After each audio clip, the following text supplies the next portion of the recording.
I am Liza Hameline. That's Liza. Not Liza, Liza. And I was on the ground in Dallas County on Tuesday when absolute chaos reigned. I'm an organizer and activist and as ChatGPT said, architect of change here in North Texas. So Good. Well, we needed some change. But, we did. I mean, walk us through that because, already and this is what's been frustrating me. Every single time the DNC loses or something happens, they just don't even look at election integrity. Like, we're not even allowed to talk about that. Yeah. And I understand that a lot of people weren't able to cast their votes, and then they were separating people out, and so votes weren't counted. Yeah. And it seems to me that whatever mechanism that was put in place in the primaries is likely to be leveraged against us in the midterms. So it seems to me critical that we should be filing lawsuits, getting to the bottom of this. But the DNC doesn't want to do that. So that's a lot. Go ahead and Yeah, well, so, what we do, right? I'm a lawyer by trade. There are certain reasons you file lawsuits and not file lawsuits. So I'm just going to leave that to the practicing lawyers who are doing that. I'm trying to, kind of use my law license for good, not for evil. Anyway. I gotcha. So let me tell you what, kind of what is why we are where we are today. So, and I'm going to go back to, I'm not going to try to go way back because I could go all the way back to Reconstruction, but I think it is very important to understand that after the 2020 census, and remember, right, the 2020 election, this is the last time Donald Trump was on the ballot, and there were a lot, right? We had a global pandemic. There were a lot of problems. Yeah. After the 2020 census in Texas, we did our, decade appropriate redistricting. The whole country did redistricting. And that was the first time in 2021 that the state of Texas was not under pre-clearance for the Voting Rights Act, because that was eviscerated in 2013 with Shelby County versus Holder. What that means is that before the state of Texas and several other southern states who had continued to engage in racial politics, doing things like poll taxes, and that's very important. I want you to start learning that word again. It's a poll tax. Yeah. The Voting Rights Act, right, which was put through Congress by a Texas governor, right, LBJ, who became president. And, so the states used to have to go through pre-clearance to get their maps approved. Yeah. And in 2021 was the first time that the state of Texas did not do that. And so we had a terrible, awful gerrymander. Our House representatives left the state. Right? We were already gerrymandered. That litigation is still ongoing. We have not finished the litigation about the 2021 maps, and yet we have voted on them 3 times. 3 times we voted on them because we had special election. Yeah, 3 times. And then in 2025, Donald Trump said to the state of Texas, I want 5 more seats. And so we did a mid-decade gerrymandering when nobody asked for it, nobody wanted it. This was after the state legislature had rammed vouchers down our throats, which we also didn't want. And they gerrymandered us, and where the gerrymander happened, focused heavily on 5 seats that are in the Dallas, Houston, and San Antonio areas where you are seeing record suburban growth. Mm-hmm. And for me specifically, I'm going to talk about North Texas. North Texas is where the city of Dallas and the city of Fort Worth are. We are all often called the DFW Metroplex, but it's actually much bigger than that because you have 4 very urban counties: Dallas, Tarrant, where Fort Worth is, Denton, where the University of North Texas is, and Collin County, where you are seeing record growth. That's where the city of Plano and Frisco and McKinney are. And then we have what I call our collar counties to the south, which are Ellis, Johnson, Kaufman, which are nationally some of the fastest growing counties in the country. And they are the fastest growing blue counties in the country. So while in 2024, while the rest of the country was going red, Kaufman, Ellis, and Johnson got bluer.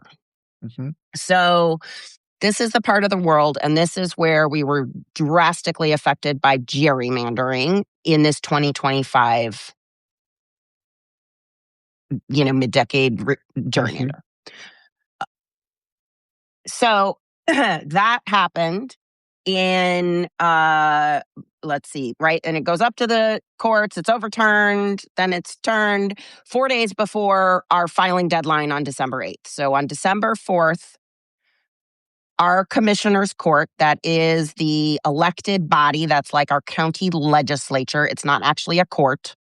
It's a county. It's like our commissioners are like our county legislators.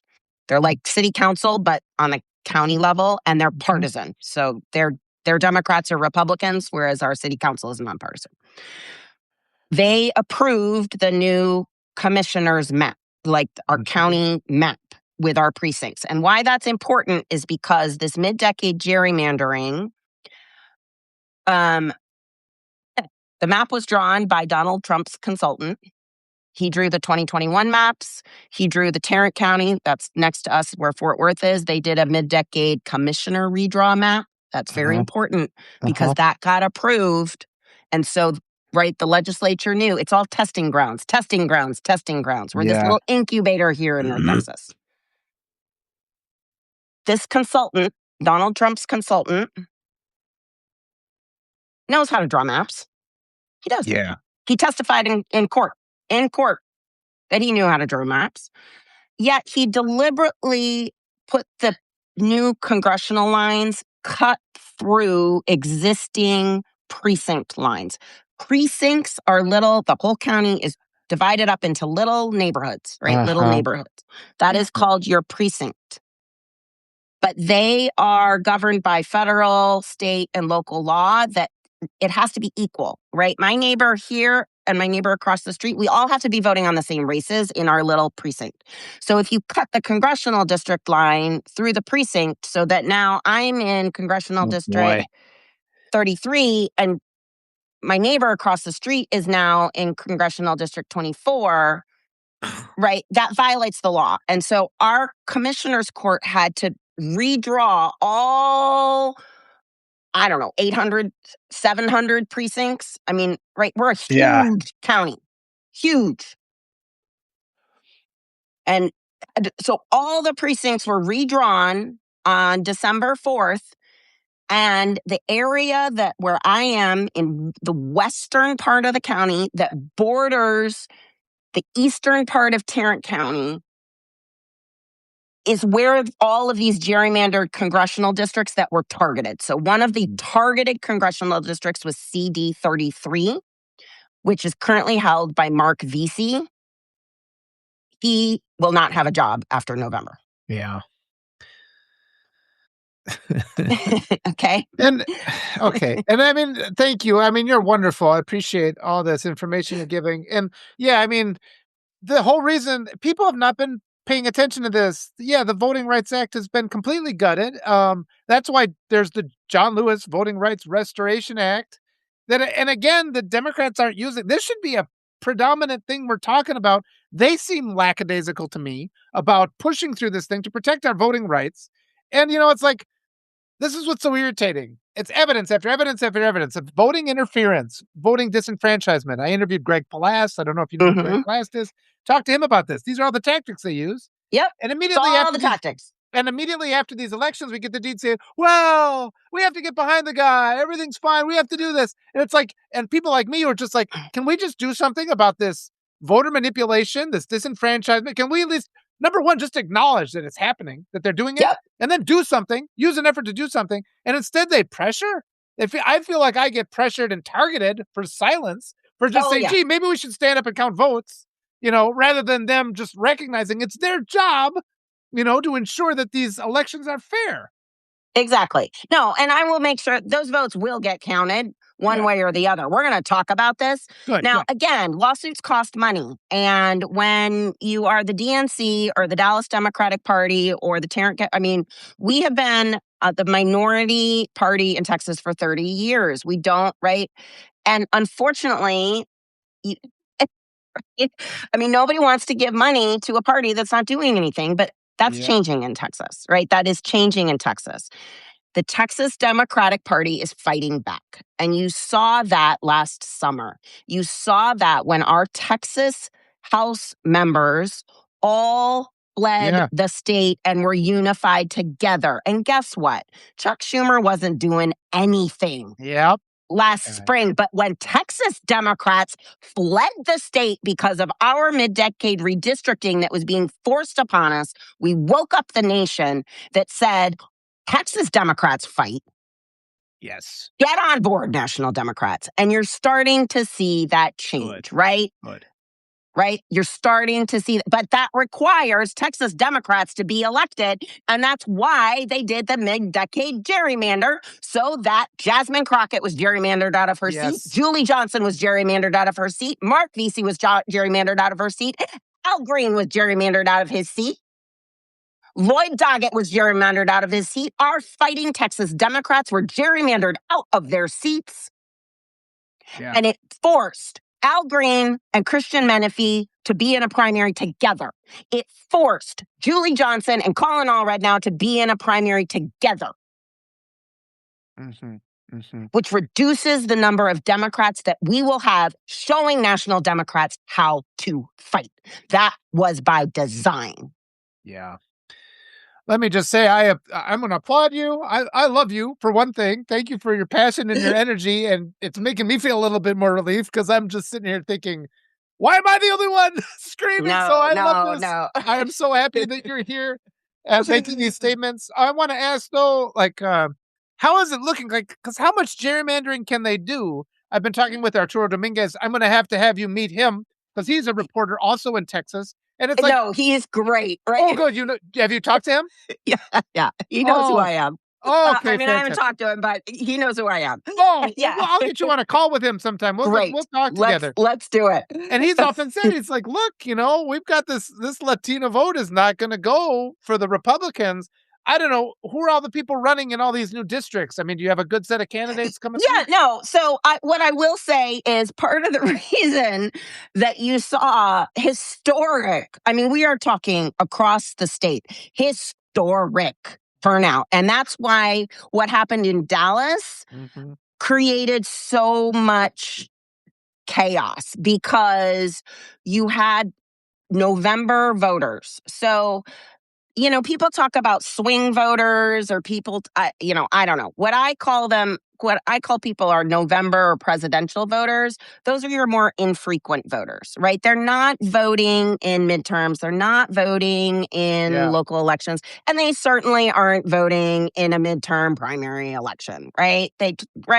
Our normal primary election turnout is like 2%. It was 17% in Dallas County. 17% for the Democrats. Yeah. We have 1.4 million registered voters in Dallas County. Okay. 1.4 million. So that's actually a lot of people showing up at the polls. Lots and lots of people who are not traditional primary voters. And so when people said to me, I have been voting at this polling site for 30 years. Why on earth do I have to go to this elementary school 4 miles away? They were telling the truth, because they have voted in that library for 30 years. But our precincts got redrawn in December. Yeah. And nobody knows about it. Why? Because our cards were mailed out late. Yeah. I heard that it wasn't updated too. No. And the Secretary of State didn't update the new precincts and then blamed it on Dallas County. It's called massive gaslighting on the federal, state, and local level. Well, isn't it? It's disenfranchisement, isn't it? Yes. Because who controls the Secretary of State? The Republicans. Well, if they're deliberately, allowing misinformation, it's like, I don't you're the lawyer, but I mean, maybe that's Well, it's I am the lawyer, but like, right when the when we were doing this 2025 right gerrymandering nonsense, all the Democrats in Texas were going to say, "Oh, the courts are going to save us." The courts, and I kept saying, yeah. we don't have a ruling on our 2021 case. Yeah. It's not going to happen. And then when the El Paso court like said, whoa, Texas, I don't know about this gerrymandering. I think it's bad.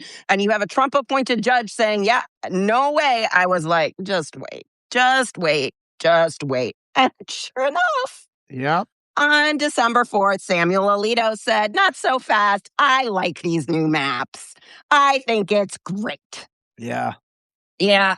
Yeah, courts are not going to save us, folks. Courts are not going to save us. Not going to save us. Not in the state of Texas. Yeah, and I want to ask too, just give us some more details because it's so frustrating. The things I've heard about Dallas where people were going the wrong places, the judge said we give them a couple more hours, and then they were separating people out into lines. So what did you Yeah, see? no. So let me tell you what was happening. So because it's been a whole lot of nonsense. So Dallas County is at I guess I think, I don't know, if we're the second largest, it's hard because like the Fort Worth area is literally the Dallas Fort Worth area is like the fourth largest metropolitan area in the country. Okay. But Houston, I think, is technically bigger, I think, than Dallas County. I think Harris County is bigger, but anyway, that's just because Dallas County didn't gobble up all the cities around them. They let them be their own places. Anyway. And so we had for early voting because the Dallas Republican Party for the first time since 2019 decided they didn't want to hold a joint primary. And the reason they did that is because they first wanted to hand count the ballots like Collin County did. But that was a colossal mess. And the elections department said, okay, well, you're going to have to pay for it because it's a primary and it was going to cost some astronomical amount of money. And then the Republican election judges were going to have to stay all night, right? I mean, who are election judges? Like retired folks? Stay all night and count ballots, right? I mean, hello, hanging chads, Yep. Florida, like, right? I mean, Yeah, they're sitting there like, what do I yeah, see? I Yeah. can't. What was to say? Like, yeah, no. I say, I mean, I'm sorry, I couldn't have done it, right? And so they refused to work. So they were defeated on that. And so then he, instead of saying, okay, all right, I got it. Like everybody else was doing a joint primary in the state. Jay Nelson, our Republican Secretary of State, was like, do a joint primary. It costs too much money. They decide they want to do a separate primary for early voting and election day. And on election day, they want to do precinct level voting because that's more secure. Okay, so we have so during early voting, we have we had a separate primary, which we haven't done since 2019. And I just said these were new voters, right? These are new voters to the primary. These are voters who have not historically voted in a primary. And if they have voted when we've done a joint election and we've had all county voting. So we have had all county voting during early voting. You can go anywhere in the county and vote. I mean, shoot, our state voter rolls were sent to the federal government. I'm not sure why we can't just vote anywhere in the state. Yeah. And we have voter ID, right? We have the strictest voter ID requirement in the entire country. You have to show up with an ID. So what are they not bringing? Their voter cards, which have their precinct on them. Okay. We haven't needed that. People in the last 5 years bring in those cards and they say, why do I even get this? And I say, it's useful to show, it's like your receipt that you're registered. But it does have kind of important information like a precinct, but that hasn't mattered. It Yeah. hasn't mattered for 8 years. Yeah. Yeah. So we have the separate but equal primary, which meant that in a county that has 1.4 million registered voters, that is overwhelmingly Democrat, you had the same number of machines, the same number of workers for the Democratic primary as for the Republican primary. And you had to separate the room because Democrats could only use these machines and Republicans could only use those machines. And when you walked in, you couldn't ask them whether they want, which primary they wanted to vote in. You had to just say Republicans over there, Democrats over here. And yet one half of the room was filled and you had lines going out the door and the other side had no voters. Yeah. Because during early voting, Democrats were outnumbering the Republicans 3-1. And I had Republicans come into the polling site and turn to me and say, "Why are we doing this? This looks like segregation. I don't like this." And a number of them took a look at our propositions and said, "Hell no, I'm getting in this line and I'm voting over here." Because people didn't like being outed in their community. Because I'm sorry, there's this thing, we Democrats can't say anything. We're scared. Well, guess what? We were showing up. We were happy. We were laughing. We're like, look at these things, right? And this is when, Trump has now started a war that nobody wants. Yeah. Armed a bunch of kids. Yep. Well, I can see. You want to go over there? Yep. And he's rounding up the immigrants he's rounding up are all Roman Catholic. Everybody who comes up from South America is Roman. This is a war on Christianity we're seeing in the United States. They're sending them to concentration camps. And like I said, right here in North Texas, because I could go on and on. We just defeated the concentration camp that they wanted to put in Hutchins, which is in South Dallas County.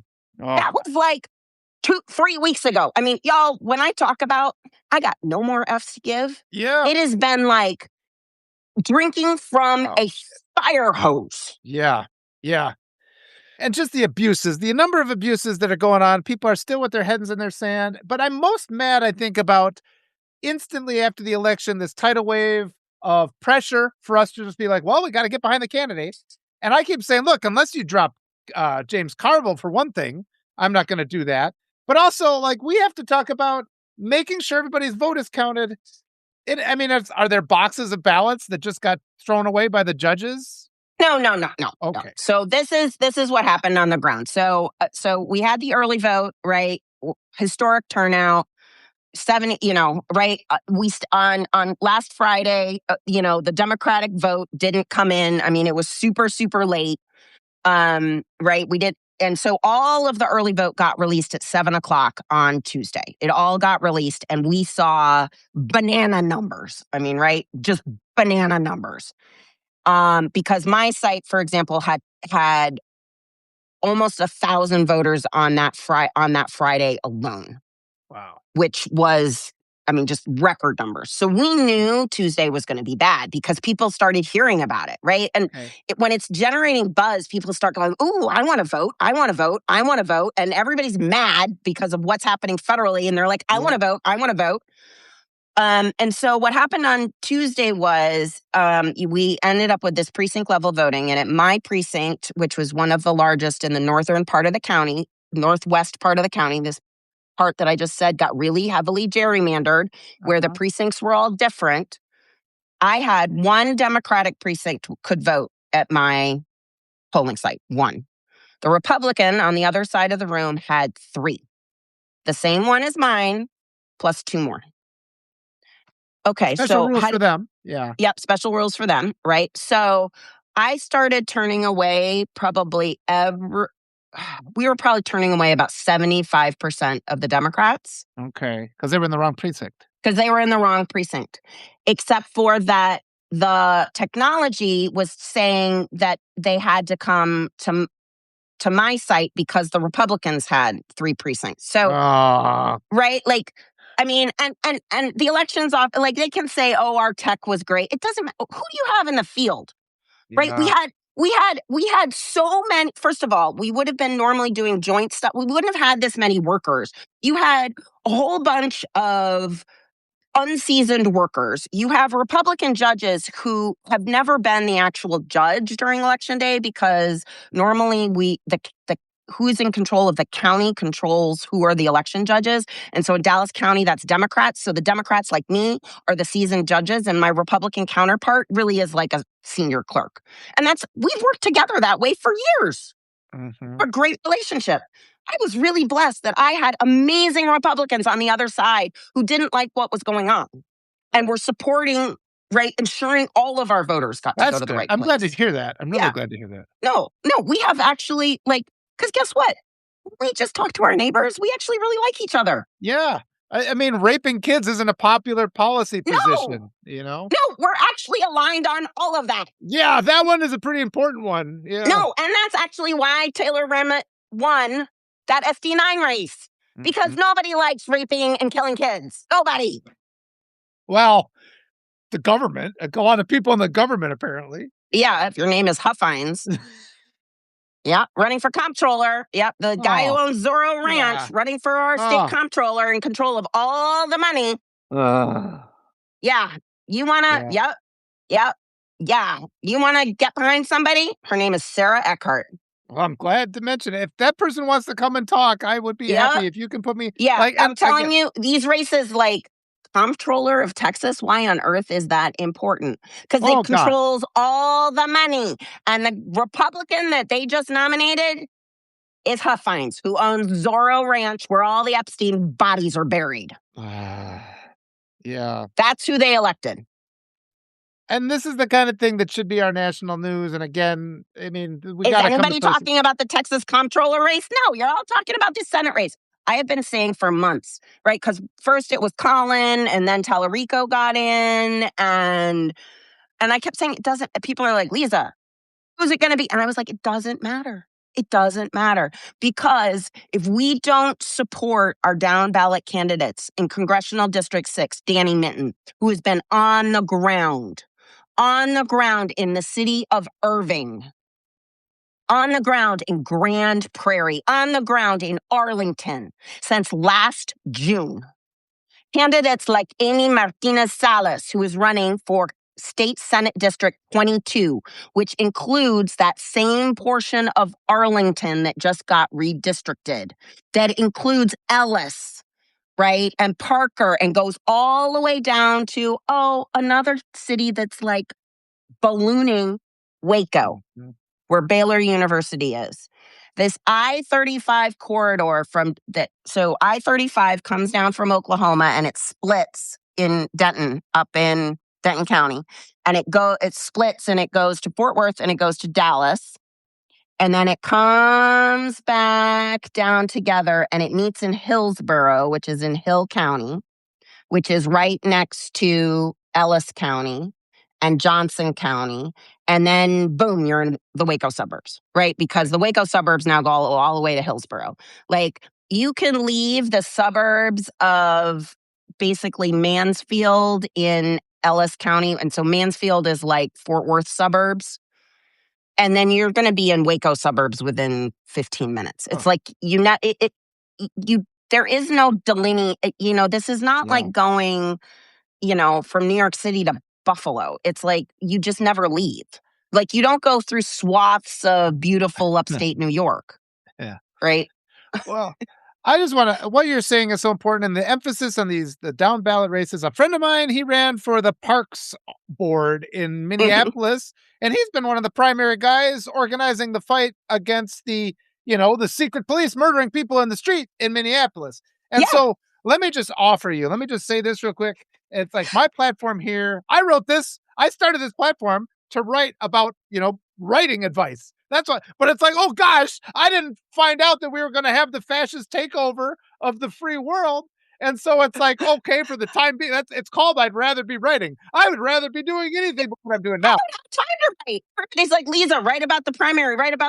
And I'm like, I was like, I can talk about it because I don't have time to sit down. I'm that way I too do now. not have time to sit down and Yes. actually write. And Yes. so thank you for this platform, because I'm telling you what happened in Dallas, this precinct level voting, we are the incubator. This is what will Yes. happen in November. When Donald Trump is talking about, I don't want mail-in ballots, I don't want this, he is going to demand precinct level voting. We were the testing ground. Yeah. Yeah. And in giant parts of the country, especially in the West, right, where we have had historical early vote. When I first moved to Texas in 2001, I moved from upstate New York, right? I voted for Hillary Clinton for Senate in 2000, and then we moved to Texas in 2001. And I was shocked to find that we had 3 weeks of early vote. The Yeah. state of New York didn't have early vote until 2022 or something. I mean, I was shocked. But that's because we're a huge county, we're a huge state where it takes a long time to get to your voting site. Those rules were put in place by people like LBJ so that we could make sure everyone could vote. Mm-hmm. Mm-hmm. And right in the West, right in Montana, they rely on mail-in ballots. Mm-hmm. Mm-hmm. Yeah. And so taking away mail-in ballot, which just shocks me, because let me tell you who the Republican electorate was: old white people. Mm-hmm. Mm-hmm. Old, and I'm talking really old, not old like me, Yeah. old white. Yeah. Yeah, and it's been going on in plain sight. And like you said, the down ballot offices, but also these decisions that are made. And then people always call you an alarmist when you say these are going to be the consequences of these decisions. And it's like, now we're seeing it. I mean, it's all come together at one time. I do want to just switch to strategy real quick, because as we go forward, I'm all in on these midterms. If you have candidates, anybody at any level who wants to come on and talk, I'll send you my phone number when we get done. You can text me. If I'm at my phone, we can just jump on and quick, and then I'll send it out to my group. I have other journalists here that I know, they have big followings, and my objective is there's no plan other than to just primal scream until the midterms and then relax depending on what happens, or maybe scream some more depending on what happens. But yeah, we can continue. I want people online all the time emphasizing these messages that the mainstream media is disregarding, particularly like what you just said, the office, what you said, which controls the money. And then, we've got distraction on top of distraction on top of distraction. And you've already just in this half hour provided so much insight into what's going on and given me a lot of relief just knowing that you're ready to fight this battle to the end. So I applaud you for that. Well, and But there are folks like me. I mean, there are folks who have been doing this work. Chris and Mendy Tackett in Fort Worth have been doing this work. Lainey Hawes in Fort Worth have been doing this work. There are a lot of us who have been on the ground, and and that's Kendall Scudder, our Texas Democratic Party chairman. And I will tell you, he promised last year that he would fill every single congressional race, every single Texas House race, and every single Texas Senate race. And that happened. The reason that you are seeing record turnout in the primary is because Texas Democrats have somebody to vote for. Good. It's not right. And we had primaries on the state level like we've never seen before. That Texas comptroller race was a 3-way race. Mm-hmm. Of 3 Democrats working really hard. And that is, so when everybody started talking about the drama in the Tallarico Crockett primary, I just kept, right? Yeah, there's a lot more stories. Yeah. There's a lot more stories, but the point is that it energized an electorate. Yes. It energized Dallas, Fort Worth, Navarro. Yes. Crockett carried Navarro County, which is where Corsica, we're talking a red county. Nice. Yeah. Right? By 75%. Their voter turnout in Navarro County went up 155%. Yes. And this is an issue I have again with the DNC, because in my district here, we've got Emily Berge running against Rebecca Cook. And I interviewed Emily Berge yesterday, and she said the DNC told her they didn't want a primary. This was in our online. And it's just like, the primaries activate the district. You get to go out. You get 2 candidates going around talking to people, telling people where they need to go. So what the hell is with the DNC where they're not emphasize they want control. And I mean, this is part of what makes it angry. But I also think I just love talking to you because I'm sitting here being mad about the DNC. And I do have to be mindful. There are wonderful, wonderful, hardworking people like you of integrity. So please let me talk to them and we can spread the word. We can kind of lift up that DNC approval rating because it's in the shithole right now because they're not, I mean, from all appearances, they're not doing anything. And the mainstream media isn't giving any kind of visibility to people like you who are out there doing the good. Right, right. And so, we as a Texas Democratic Party, right, I mean, I've seen, you want to get me really mad, I'll talk about DC consultants because Get DC mad. consultants, Yes, please. Yeah. they don't know Texas. They look at my city Right. and they're like, "Oh, it's fine. You don't need to do anything. They'll vote." Right. Oh, really? Oh, really? Guess what happens when you don't talk to people? They Yes. stop voting or they talk to the people who they vote for the people who are talking to them. That happened in Wisconsin too. They want to anoint the candidates, and they know nothing about our district. And I keep getting this too, because I keep getting pushed aside. As a blue voice in a red county, you better listen to me. But they think they know more than we do. And it's because they Oh, know yes. that they'll get money if even if they lose. So that's what's Yep, making it so difficult. exactly. They get money by running crappy candidates who don't do the work, who don't knock on doors, who all they do is raise money. They don't spend it on field. Yes. They don't knock on doors, Yep.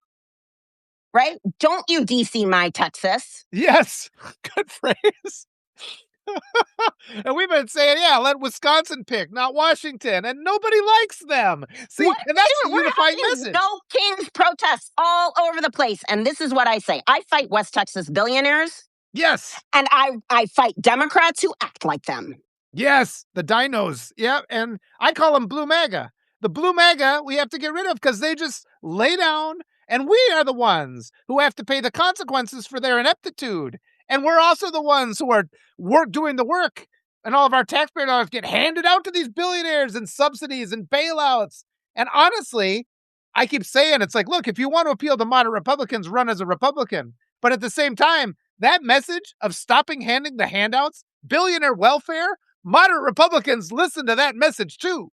Oh, they do. And they were like, oh, let's go vote in the Democratic primary. Yes. Right? They didn't that is why you are seeing city councils and school boards in North Texas have Democratic values candidates, right? Because for 30 years, the Republicans have controlled Texas.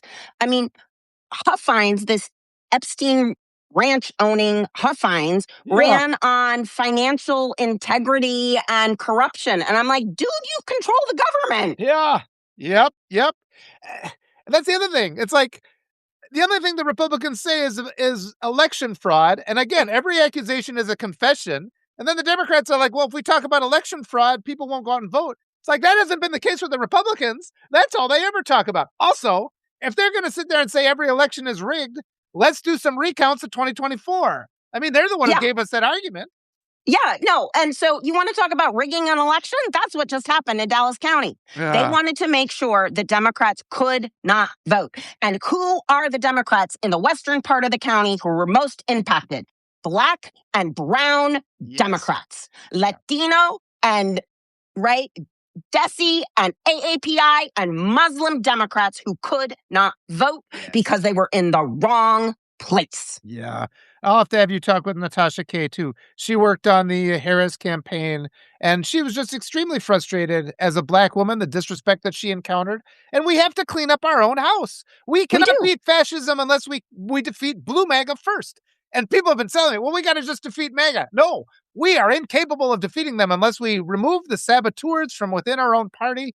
But again, you're actually... I mean, we could just do Primal Scream for a few minutes if you want to do that. But at the same time, I just really appreciate, because I feel so much better thinking, I mean, just this unity. I mean, we've got this massive hill to climb. I realize that. But just knowing you're out there with your energy. Yeah. It's just one precinct, right? And it's calling it out for what it is. And part of what I'm seeing right now is that the Dallas GOP chair is... right? People are calling him out for this obstruction and this chaos. And the Republican voters saw it in real time. And they were pissed off and they were upset, right? And they are making their voices known. And so if he tries to do this again, we're gonna call it out for what it is, right? But we cannot be caught flat-footed, and we weren't. There were a lot of us who've been talking about this. This chaos was because of Donald Trump's request for 5 more seats. That's what this is about. Yeah. What's your prognosis for the midterms? Do you think they've overextended themselves? I think they have, because districts like CD6, Danny Mitten's district, CD5, which has a primary runoff, right? CD33, another primary runoff. What runoffs? Every election matters. If you turn out the vote for every election and talk to those voters why every election matters, then they will start voting, and you won't have this November voting electorate that is in the wrong place, that doesn't have their address updated, that doesn't have their ID updated. Every time you vote, you update, you reduce your voter registration so that you're in the right place. So you ensure that your vote counts. Because what happened on Tuesday night was that as soon as we had everybody in line, now keep in mind at 7:00 when the polls were supposed to close, I had a line out the door. Mm-hmm. And so I got every single one of those folks who could legitimately vote in my precinct. Yeah. Voted on the regular, because they were in line in the regular way. The folks who were not in the right place got sent, because we had the court order extending the time, got sent to the elementary school 4 miles away. They then had to vote what's called a provisional ballot, and there is a special mark on the provisional ballot that says court order after 7:00.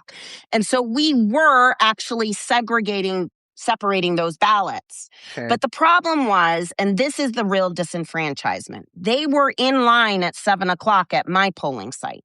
Yeah. But they didn't know they needed to be at the other polling site because the Secretary of State office was wrong, right? Our Dallas website kept crashing. They didn't get their voter card that had their right precinct, right? And so the disenfranchisement then happened because they were in line and should have been able to vote. Once you're in line, you can vote regular. The line lasts till 11:00. Okay. The court order doesn't kick in until you show up at the polling site after 7:00. And so that's what happened. They got out of my line and they showed up at the other polling site. Now, we worked our line really hard, right? I mean, I had my big giant map. We just had people, we just took the big giant map and said, point to where you live. And that's what they did. And then I had a sheet of paper that said, okay, you need to go here. So we had been working that line all day. I just stopped all technology. Once we identify it, right? Yeah. And how did we identify it? Because I had a state inspector come to my polling site at like 10 in the morning. And we were talking to him about the problems. And so he called his boss. And they were like, oops, the precincts are all wrong. Oops. We better show, just go to the Dallas Democratic Party or just go to the Dallas election website. Nobody knew, right? I mean, the chair of the Republican Party was like, oh, well, people should know where they're supposed to vote. Excuse me. You gerrymandered our precincts literally 2 months ago. Yep, it's always our fault. It's always our reverse victim and offender every single time.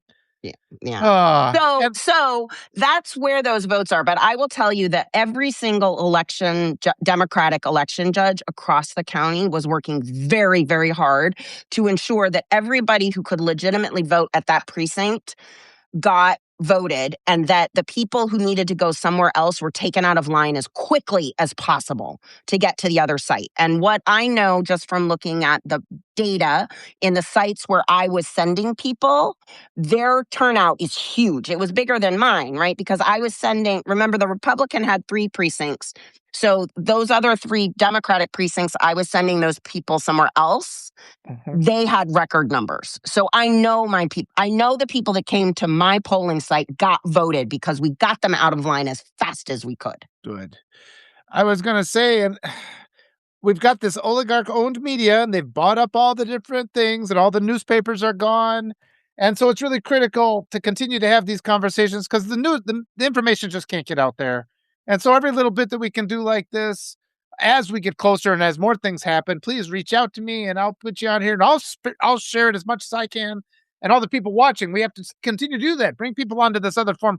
We need this other form of communication because exactly like you said, and it's going to get worse. I mean, 17% turnout for the primaries, but what's it typically for the general election? And maybe we'll see a bigger number than normal. And so, I mean, you'll have that 17% that went through at one time, but now you're going to see like 2 or 3 times as much who don't know. So we have to get the Right. And information out that's between now and then. right. And that's why actually these runoffs, right? Having primaries matters because then if you have Yes. runoffs, like the voters in CD 18 in Houston, we've talked to them so much they don't even, right? They've been voting in that CD 18 race like 15 times since Yeah. December or November, Yeah. right? But that's every time you are reaching more and more and more and more voters. And once you get people excited, Yeah. that's what that SD9 race was about, right? We had been talking to those voters Yeah. since the school board races last year. And by the time they voted for Taylor Remmett in November, they were really excited. And then it went to a runoff and they were ready to vote again. And Yes. then they just had to vote for Taylor Remmett Yes. again. And so much of this is, and so much of what people are all so burdened and they feel like we can't win. But so much is just this deceit and this misdirection. And if you just show up and do those, cast those votes, these things happen. They're going to try all this BS. You said you don't have, like in Wisconsin, we do the absentee in person. Do you have a thing like that in Texas or not? Excuse me? Yeah, I was just wondering. I was on it. It was an honest No, question. no, no. You have to vote in person. I mean, we have absentee ballots, but that's only for mail-in ballots can Yeah. be for if you're over 65 or if you're out of the county and you have to apply for it every year. And now it has to be postmarked, not when you drop it off. But I mean, I'm telling you, like, I'm a bad Democrat. I don't trust the mail-in ballot in Texas. Like Yeah. I had multiple people reach out to me whose kids were at college, didn't get their ballots. And I was like, if they can register in their other state, go Yeah. register there. My kid that's at college at UT in Austin, I made him drive home. Yeah. Yeah. Yeah. But yeah, as we do these things and we continue to get that information out and continue to get people to I mean, our local thing doesn't even announce really when there are elections. And that's another thing. We just have to be more and all the people, it's word of mouth as much as it is. And wherever you are, all the people watching, whatever state you're in, tell everybody there's an election that day and get people No, to and go it's there. and it's getting people excited about what that election is. So you talked about the Yes. park board. What does the park Yes. board actually do? Well, he controls like a $17 million budget, and that's the Oh, other thing we always forget. be kind of important to have somebody qualified and somebody we can all get behind. You're And right. guess what? That's a nonpartisan race. I Yes. bet you and your MAGA neighbor agree on everything about the park board. So make a coalition. Yes. And the other thing about that is, too, we've all been browbeaten into thinking the government, it's like, well, we can't rely on that. But there's these corrupt people in there in so many positions, and they take that budget and they send it all to their, buddies or whatever, and we never get any benefit of it. And if we can just get a couple honest, rational people in these positions, all of a sudden we have the money to have lawsuits like you were talking about. We can fund those things.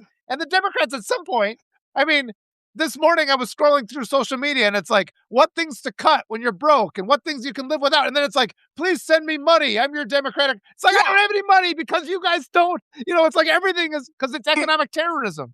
No, and that's the thing. Stop putting money in these swing state winnable. Just they are going to have plenty of money. Put money into local races that are going to raise margins. We will not flip this state. The Senate race does not matter. Talarico has so much money, it does not matter. He cannot, I don't care how much money he has, he cannot turn out the vote in all 254 counties. You have to have local candidates who have the money to pay for signs, to pay for people like me to organize. If he's got so much money, how come he can't help the people down the ballot? I mean, he believes in Jesus, right? I mean, shouldn't he be using that to help his neighbor? Isn't that Well, Tallarico what he yeah, ran on? and I'm going to be cautiously optimistic, but I can tell you one thing that DC consultants don't like to do is actually spend money on field work in Texas. They will put big, flashy, splashy ads on TV. Yeah. It does not matter. You know what? Your electorate is under 65. They do not watch TV. Yeah. But I mean, this is another place where we can put some pressure on people. I mean, let's put some pressure on Tallarico to do that and to be part of this movement and to do the real things and forget about DC, because DC is not helping us. They're not doing a damn thing. They're the reason why the popularity, they're actively hurting us in every state and at every level of government. And so our local representatives, the good fundraisers, got to quit dumping it, kissing the ring in DC and making sure, because in Wisconsin, we have districts where Republicans are running unopposed in the state. And it's like, if there's money in this state, we should be founding, and we should use that money. There's Natasha K. She just showed up, so good to see her. But yeah, it's like, and if people have money, if Tallarico has the money, he can pay for the lawsuits to make sure that the primaries were fair and to then make sure that the midterms are fair, because it's in his interest now, is it not? If he is going to be in those midterms, if he has the most money, he can fund these things. He's the good Christian, right? Well, but that's the point, right? We have to, it's going to take talking to candidates, right? And highlighting candidates in races. Like I said, the comptroller race, right? Like Danny Minton and Amy Martinez Salas, who are going to juice up the turnout, right? I guarantee you, we're going to flip 2 countywide seats in Ellis County, because we have 2 amazing local candidates running for JP and running for commissioner, right? And the commission that they were both unopposed in the primary, and that commissioner race got the most votes out of any Democrat in Ellis County. That was a very down ballot race. Yes. Right? But it's that if Ellis County can juice up, I mean, Ellis County, frankly, might turn blue this year. I'm like, don't, people who tell me Ellis County is not going to turn blue, I was like, challenge accepted. I'll go knock on those doors. But please bring them on. I mean, let's organize and cooperate. And like, too, I mean, we'll talk about it. I'll share the interview with my group. You share it with your group. And we'll just get more visibility to this, just to educate people as we continue. Because as long as we're sitting here screaming into the void, we might as well make videos and maybe rile up a few more people, so that then because people will get people to understand what's coming, right? Yes. Go file to be a precinct chair. Yeah. You have a Democratic Party in your state. Find out who your precinct chair is. If there's not one, sign up. A precinct chair means you organize your community to get out the vote for Democrats. If you are in a blue state, do it anyway. Yeah. Do it anyway. I'll interview those guys. How do you think Bandani got elected? Precinct level voting. Precinct work, not voting. Precinct work. You're giving me a lot of information I just didn't know, and more people have to know this. But I'll do that too. I'll call up the people here. We call up the people there. We can get, I mean, some of it's donations, but a lot of it, this messaging just has to happen, because the mainstream media isn't doing it.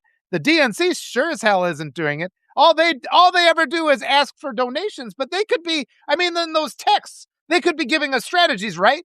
How much more does it cost to send a text to just say, hey, look, please go help your precinct chair, get people excited, go do this. They're not doing any of it. We can do all this stuff, but yeah, we just got to help each other. But yeah, please. And it's easy. Anytime it can be done on your phone at your convenience. Like I said, I'll send you my text, or I'll send you my number. It's like, hey, I'm with so-and-so. We'll jump on and talk real quick. Then send the interview out to people we know. And maybe it'll be donations, but it's just the knowledge. The knowledge is really important too. Well, and it's the knowledge, and it's getting, right? I mean, people like Beto O'Rourke, who is continuing to be on the ground organizing people, right? I mean, there are people here who are doing the work. It's just, this is a big state. But I want y'all to remember, Texas has 40 electoral votes. Yes. 40.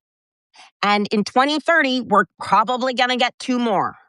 And so if you want those electoral votes, you have to start investing now. Yes. It's just, right? It's not going to just flip on its own. People act like, oh, it's suddenly going to become a Democratic state. No, not if you don't work it. That freaking wishful thinking, too. It's like, well, we have the primary. It's like, got it today. What can we do today? What can we do today? Because everybody wants to do something. That's the other thing. More than anything else, I get people asking me, what can we do? And these things that you've said are so good, like calling up your precinct chair and finding the downvoted people. But even like Natasha said in the chat, just share these interviews, too. Talk to people. Sit down with people and make them watch this with you and take notes and then send me summaries and then I can put it into there's so many things that we can do, like your takeaways, because I miss things because I'm frantic. I just spend all my time talking like this and it's like my brain goes left and right all the time. You've been so wonderful, but we are closing in on the time. I could keep you all day because I get all excited about this. Well, I hope this will be the beginning of a very wonderful friendship. I think so too. And I know a lot of people that are going to want to talk to you, but the more we can just think about applicable strategies, things people can do, everybody helps in their own way. You don't have to leave the house. You don't have to knock on doors. A lot of it can be done behind the keyboard, on the phone, things like that. Oh, it's wonderful to know that. I'm glad you're out there. I just kind of saw you. I saw one of your posts, and I'm just like, and then I had to ask your opinion on a couple of things. I'm like, okay, we're on the same team. Yeah. You know how it is. Oh, that's been great. So one last time, it's Liza. Your last name is Hammond? Liza Hameline on the Bluebonnet Highway is my Substack, and you can find me on social media at Liza Hameline on all social media, and we're just we're organizing one precinct at a time down here in North Texas. You're a fighter. We need fighters. Holy cow, we need fighters. So yeah, I appreciate it so much. Thanks for the boost in emotion, and I'm so glad to have met you. Yeah, I'll be talking to you again soon. I got people for you to meet. So I'm gonna go. I think I'm gonna go and just kind of. Like I said, I'm gonna go to the woods and scream. My poor dog has to leave the room sometimes. He doesn't like. Yeah, well, my poor dog is like, "Hello, where's my walk?" Oh, yeah, gotcha. All right. On that note, great. Thanks to everybody in the chat. Thank you so much. Thanks, everybody. Thank you. Bye bye.